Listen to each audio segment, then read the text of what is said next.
Hello friends, welcome you all. आज मैं आपके लिए जो वीडियो दिखा रहा हूँ, देखिए बात करेंगे आर्टिफिशियल इंटेलिजेंस, मशीन लर्निंग और स्टॉक है एक 44,000 का एक शेयर।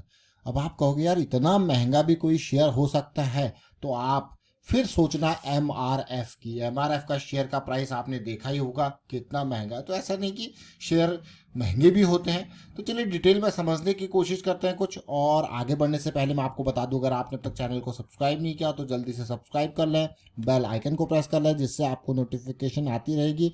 और प्राइस एक्शन सीखने के लिए आप ज्वाइन कर सकते हो मेंबरशिप ज्वाइन बटन पर क्लिक करके। देखिए प्राइस एक्शन बहुत इंपॉर्टेंट है।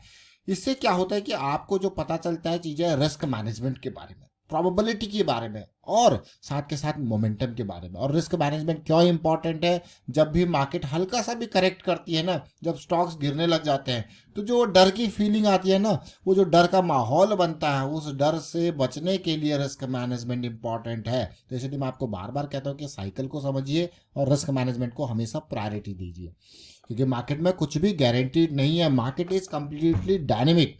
उस डायनेमिक नेचर और मार्केट से बचने के लिए आपको रिस्क मैनेजमेंट का सहारा लेना पड़ता है। देखिए कल हमने चर्चा करी थी कैम्प्ला सनमार की, आज हम चर्चा करेंगे फिर से हनीवेल ऑटोमेशन इंडिया की। फिर से क्यों, जरा देखिए 44,000 रुपीज का एक शेयर, 39,000 करोड़ का मार्केट कैपिटलाइजेशन, हनीवेल ऑटोमेशन। अब हनीवेल ऑटोमेशन से मतलब आप समझ गए होंगे। इस ऑटोमेशन का मतलब जो आप देखोगे कि फैक्ट्रियों में लाइंस चल रही होती है और रोबोटिक आर्म्स चल रहे होते हैं, वो सारा काम देखिए हनीवेल ऑटोमेशन बहुत बखूबी जानता है। अलग अलग कंपनीज के लिए सर्विस प्रोवाइड करता है, प्रोडक्ट्स प्रोवाइड करता है, और उधार मुक्त ये कंपनी बहुत लोगों की पसंदीदा है। लेकिन इस स्टॉक से हमारी उम्मीदें ये थी यार, ये स्टॉक कभी बोनस दे दे या फिर स्टॉक स्प्लिट ही हो जाए। क्योंकि जब ये स्टॉक स्प्लिट होगा, आप देख सकते हो यहाँ पे 10 का अभी फेस वैल्यू है। अगर मान लो कभी फ्यूचर में, मैं भी कह रहा हूँ, देखिए मान लो अगर कभी फ्यूचर में इस स्टॉक की स्प्लिट की न्यूज आती है, खबरें आती है, तो होगा क्या, ये सीधे सीधे 10 टुकड़ों में बढ़ जाएगा। तो उस केस में ये 44,000 का शेयर जो है वो 4,000 का एक शेयर होगा और अफोर्डेबल हो जाएगा।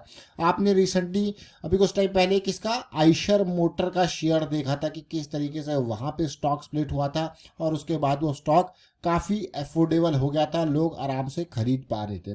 क्योंकि यहाँ पे एक शेयर खरीदने के लिए आपको 44,000, यानी कि लिक्विडिटी का अभाव है, लिक्विडिटी की कमी है।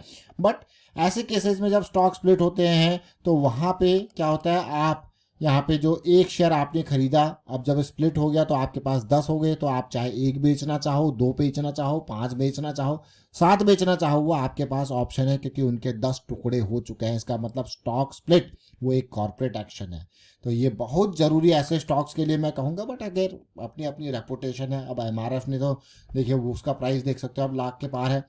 अब ये देखिए इसका रिवेन्यू देखिए, प्रॉफिटेबिलिटी कंसिस्टेंटली और बहुत ही हेल्दी प्रॉफिट छापता हुआ ये कंपनी हनीवेल ऑटोमेशन। और हम इस स्टॉक की जिक्र चर्चा क्यों कर रहे हैं उसको समझने की कोशिश करते हैं। देखिए हनीवेल ऑटोमेशन का मैं अभी ये आपके सामने एक आवरली चार्ट प्रस्तुत कर रहा हूँ। अभी कुछ दिन पहले हमको इसके आवरली चार्ट में एक बहुत ही बेहतरीन मूवमेंट देखने को मिला था, और वो मूवमेंट था मई के एंड की टाइम पे, यानी कि ये लेवल, ये जोन आपके पास था। और ऐसा लगा था कि यार ये स्टॉक जो कंसोलिडेशन यहाँ पे चल रही है, अगर वो ख़त्म होती है तो एक लो रिस्क का यहाँ पे एक बेहतरीन मूव आ सकता है। और जो कि मूव आवरली चार्ट पे आपको लग रहा होगा यार ये तो बहुत ही खतरनाक मूव था। अगर परसेंटेज वाइज देखो यहाँ पे भी अगर मैं कहूँ तो ऑलमोस्ट 15% का ये मूव था, 38,000 से लेके 44,000 के पार, 44,000 के पार, जो कि अपने आप में एक बड़ा मूव है, 15% का मूव है। लेकिन ये आवरली चार्ट में आपके सामने क्यों रख रहा हूँ, ताकि आप रिलेट कर पाओ, क्योंकि हम आवरली चार्ट की बात नहीं कर रहे, हम इस स्टॉक को थोड़ा सा और बड़े टाइम फ्रेम के हिसाब से सोचने समझने की कोशिश कर रहे हैं। अब बड़े टाइम फ्रेम के क्यों ये स्टॉक, मैं कहूँगा मई के एंड में रडार में था, उसका कारण क्या था? उसका कारण वही ये प्राइस एक्शन था कि अब ये स्टॉक जो है इसका अगला जोन जो है जहाँ पे रिजेक्शन मिलेगा वो 44,000 का, क्योंकि इससे पहले बहुत बार यहीं पे रिजेक्शन मिला था। ये देखिए बहुत बार यहीं पे इस जोन पे रिजेक्शन मिला था, और फिर से हम देखिए यहाँ पे आपको लगा होगा इस हफ्ते में रिजेक्शन क्या, ये तो अगर देखा जाए आराम से तो ब्रेकआउट भी हुआ है।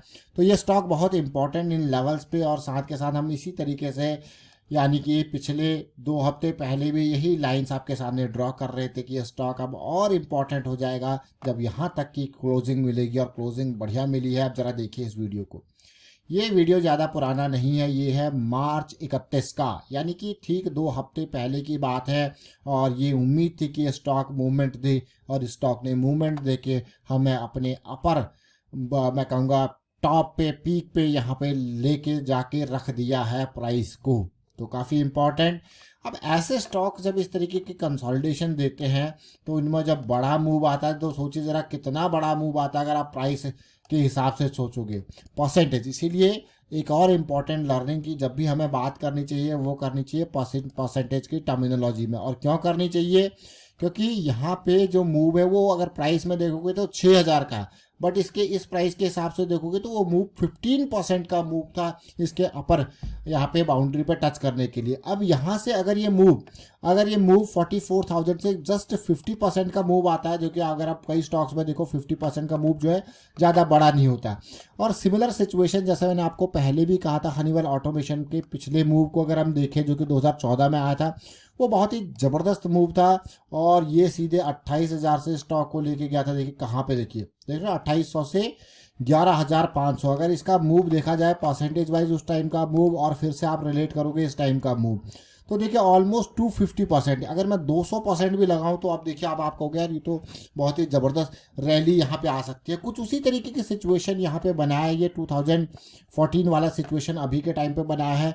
तो आप वीकली चार्ट्स को हम देख रहे हैं, जैसे ये सिचुएशन देख लीजिए और ये सिचुएशन देख लीजिए, बिल्कुल क्लियरली उसी तरीके की सिचुएशन देखने को मिल रही थी जो वहाँ पे उस टाइम पे देखने को मिली। और उम्मीद स्टॉक से बढ़ी है। पिछली बार तो बहुत ही भयंकर रैली इसने दी, और इस बार पोस्ट कोविड के बाद एक छोटा सा मूव इसने दिया है। और उसके बाद 2021, 2022, 2023 पूरा 3 साल कंसोलिडेट करता हुआ ये स्टॉक आने वाले टाइम पे फोकस में रहने वाला है। देखिए क्यों? क्योंकि जब हम बात करते हैं artificial intelligence, machine learning, robotic arms की, उनकी ज़रूरत आज के टाइम पे आपको देखने को मिल रहा होगा। कितना प्रोडक्टिविटी, कितना एफिशिएंसी और कितना टाइम सेविंग, कितना टाइम बचा रहे हैं और प्रोडक्टिविटी बढ़ा रहे हैं, एफिशिएंसी बढ़ा रहे हैं। तो ये एक बहुत ही मेजर फैक्टर है किसी भी फैक्ट्री के लिए, किसी भी कंपनी के लिए, उसका रेवेन्यू बढ़ाने के लिए। इसीलिए हनीवेल ऑटोमेशन का स्टॉक जो है काफ़ी इंपॉर्टेंट हो जाता है। तो ये सारी चीज़ें आपके सामने, इसीलिए स्टॉक को हम आपके सामने बिल्कुल जड़ से रखने की कोशिश करते हैं। अगर आपने पुराना ये वीडियो नहीं देखा तो डिस्क्रिप्शन में आपको लिंक मिल जाएगा, ऊपर आई बटन में जाके इस वीडियो को जरूर देखें।